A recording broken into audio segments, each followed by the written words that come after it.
Xitaylarning hakimiyetinin son buluş aldı dedi. Zaten o Cankayşik yazgan demesinde Xitay'ın generalları. Biz hem de tügeçtik, çaremiz yok, ölümden başka yol kalmadı. Biz bu milli armiyanın aldığın tosaş imkaniyetimiz yok. Dep telegramın akakını yardım talep kılgan. Lekin 1945 yılı bu Yaltı'da içilgan yığında bizim üstümüzden siyasi soğudu oldu. Siyasi soğudu oldu.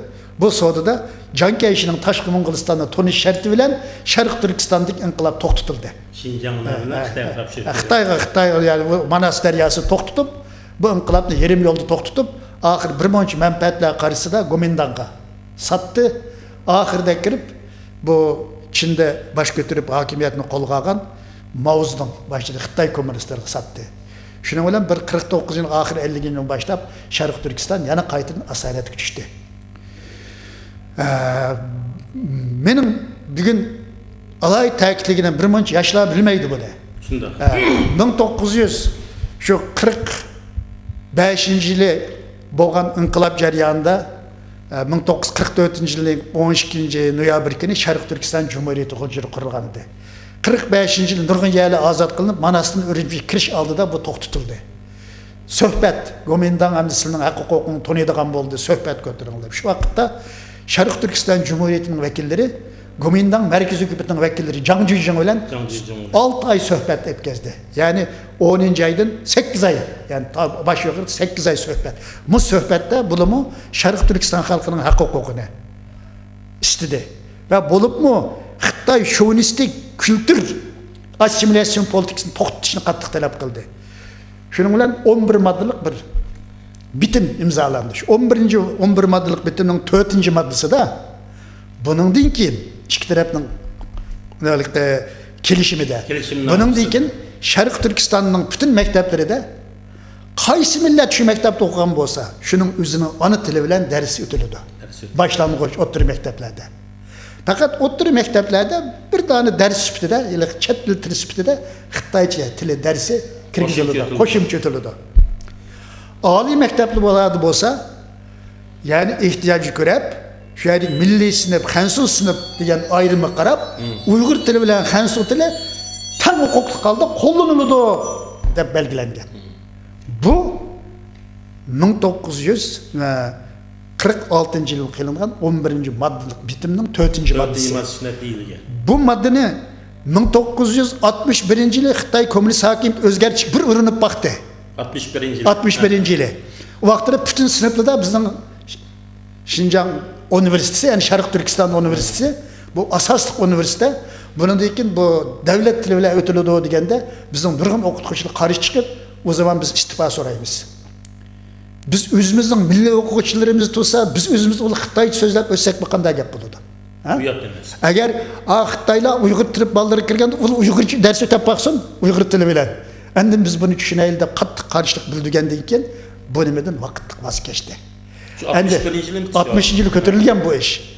Şunu ahiri kelip, demek 2002 yıl may ayında demek Xitay hakimiyeti Şarkı Türkistan'daki ali mekteplerde, teknikumlarda bunun deyken talim terbiye tili Uygurca olmaydı.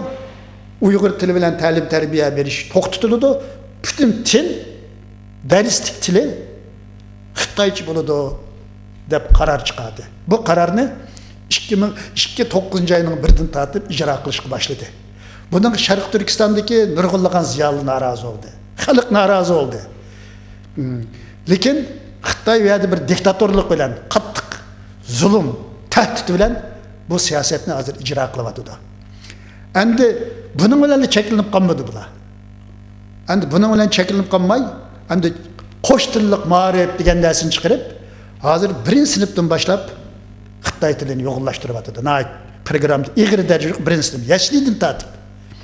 Bunu koyavadı. Endi nurgulluğun başlangıç mektepini püttügen, yak toluk sınıf püttügen balını 10 mınlap balını işkirge yapırıp veya da Xitayca marif bulup, Xitayca ders ötep, Xitay tili bilen terbiyle aldı. Birincisi onun menisini tamamen özgertip, Xitaylaştırış için bulavatıdı. Tilini Xitaylaştırış için urunavatıdı. Onun deyken hazır bir monçi otturu mektep, toluk sınıf otturu başlangıçlarga Хан Sovet Союз, Қытай Союз яқшы болмағанлығын чекіндіріп, ішкірдің Қытай мұғаліміне жүгірі maaş келіп, оның орнына yerleştirіп атыды. Demek yerlik Uyghurçularını şagan kılıyor. Şagan düşürüp ötüp barım. İşsiz kılıyor. Bunun hem neme деген vaqtida bu asasen Xitaylaştırıştan ibaret bir umum bir hedef. Yani Şarkı Türkistan halkını Xitaylaştırıştan ibaret bir umumi stratejik plan. Bunun da bahanası neme? Wang Luoqian şunu söyledi bir nutqida. Bu Uyghur tili hazırki talim terbiye süpütünün tüven buluşuğa sebep bulup atıdı. Demek Uyghur tili goya Hansu tilinden daha tüvenmiş. Bunun bilen talim terbiye elip basa okutuşun süpütü yakşı olmaymış. Talim terbiye süpütü. Uyghur mağarıtın safhacı kurulmaymış. Bu tamamen haksız, tamamen hiçbir asası bulmayan hata bir közqaraş. Bu şunizmlik, Xitay şunizmlik közqaraşının ifadesi bu Uyghur tiliga, Uyghur kültürü kılınan bir hücum. Bunu Uyghur tilini, Uyghur kültürünü tüelleştiriş, onu menstmeslikine var, çoğun Xitay şunizminin ifadesi. Şimdi bu til nay mühim neyse. Bir milletini ben bu yukarıda ettim, onun dini, itikadı, onun tili, onun milli kimliği, bu mühim. Bu üç neslin ayrılgan zaman millet tutudu, asimilasyon oldu. Bugün Xitayla demek özünün koşnusu bir gün milletlerini muş yolu bilen tiliden ayırıp, kültürünü asimilasyon kılıp, onundan ayırıp, ahir onu Xitaylaştırıp, bugün Xitay bunda köp, napostuk bir milletke ayrılıp kaldı. Babamız Xitayla tarih bu kadar çıkamaz. Nurgun milletler irip tügüdü aşının içinde. Demek hem de nöbetini Uygurlar üstüne yoğunlaştırıp atıdı, yapıp atıdı. Diken Xitay'ın bu kılıvatkan Xitay Komünistinin hareketi çokum mağlubiyetki mahkumdur. Uygur halk özünün tilini, özünün qini, cini gibi asıraydı, buna mutlak yol koymaydı. Ben bu noktunu biraz takitledim. Bugünkü yığınımızga, yani bu riyasetçilikne İstanbul Üniversitesi Tarih Fakültesi'nin profesörü Abdülkadir Donuk Bey riyasetçilik kıldı. Yığınga mesela bazı ministerler, bazı milletvekilleri, bazı mühim adamlar her kaysı oruludan bir monç profesörler gelip katnaştı. Türkiye'den, yerliklerden gelip katnaşkanlığına aitçik bizim hemşehrilerin toluk katnaştı. Bugün zal lık adam bilen toldu. Herhalde kağallı emmesi yakşı yığın oldu. Ehmiyetli yığın oldu, tesirlik yığın oldu dep tesirlerini sözleşti. Yığından kim biz? Yani Şarkı Türkistan vakfide şu mimarlarını Şarkı Türkistan'dan çöçürüsü bilen ve Şarkı Türkistan'daki polosu bilen mihman kıldık. Ola teşekkür ettik, onunla aitti, hoşallık bilen kayıttı. Yığınımızın onun ahvalı. Bu yığınga bu Türklerden o naçık gidip katlaşıptı. Bu Uygur kardeşim bekçik katlaşıp karısam bazı 300'den bazı 400'de çıkılıp bekçik hem de. Muşunda bir faaliyetli bir Türkiye'nin İstanbul'da burun muşunda adam gidip katlaşandı. Ya ki Mehmet Kaşgar'ın muş 1000 yıllık faaliyetinden bizden Uygurluğun içinde zokunlup bunu gelip katlaşıp şuna cık adam gelip gitti mi? Bizim hem de yığınlarımızga şunday bir ahvalını aytmak lazım. Bizning muşu 98 yıldan avval kılgan yığınlarımızga köp adam kelip katnaştı. Dağdığılık. Hatta mınlap adamlar kelip katnaşıp biz Allah toşup gitti. Kim bu Türkiye'de bir Mesut Yılmaz hükümetinin bir uxturuş çıktı. 36 yılında geçme. Bayrak çıkan şu nimeden keyin bu nasi bilen biraz bu yığınla biraz burun kısık okşaş dağlılık buluş cihetten biraz tüvellidi. İkinci bir taraf Xitay Türkiye'ye gelirken Şarkı Türkistanlıkla üstüde psikologik hücum elip bari özünün javsızları arkalık. Onun dikin vatanga bağlılığını sorak kıtatıp bismiş sen yığın katlaşıpsa palaya veripse dep onun resimlerini bazı bir javsızlar tatıp veridiken onu görüp bana sen meyadi ikense o bu dep onu yerde korkutup tehdit kılıp şununla bazı adamlar bu yığın katnasa Xitayga bala kılıdı ikenmez. Hem uruktuqqanlarımızın köygümüz kelidi, vatanni köygümüz kelidi dep sel onundan çekinip qalğanlığım ba. Onun üstügenden bu keyinki zamanda Xitayning malları bütün dünya hem yerini kapladı. bu Türkiye'deki mi Şarkı Türkistan bir kısmı Xitayning mallarını ticaret kıldı. Onun için uğulımı biraz şu malını şehirden aldı ikemizden uğulama ticari menfaat üstünden sal ihtiyat bilen davranılan oldu ya. Ticaretçide ben yığın katlaşıp kalsam vatan malına gelsem toz konuşluk buludu o da. Diyen demeli. Ama yani bir yerde bu bir neyse. Lakin vatanperver insanlar yanılı köp. Ya zaten köpçülükün teşkil kılıdı. Endi bu yığılının bayasının sağlıklıdaki katlaşta adamның az oluşu bizim hizmetimizin yaxşı işten mi geldi gidin dep qarayman. Eğer biz şu yığınımızın ahmiyetini obdan düşündürüp, şu yığınның davetlerini, teklif kağızlarını vaxtida ulaştırıp kıysak, elbette insanlar köp katlaşıdı. Onun hiçbir nemesi yok. Katlaşıdı. Bizim bu yığınımız birinci Mahmud Kaşqarining hakkındaki bizim özümüzdeki ustazı, evladımız. Onun üstündeki Birleşken Milletler Teşkilatı'nın kararı bilen bulavatkan bir dünyalı hatırlaş.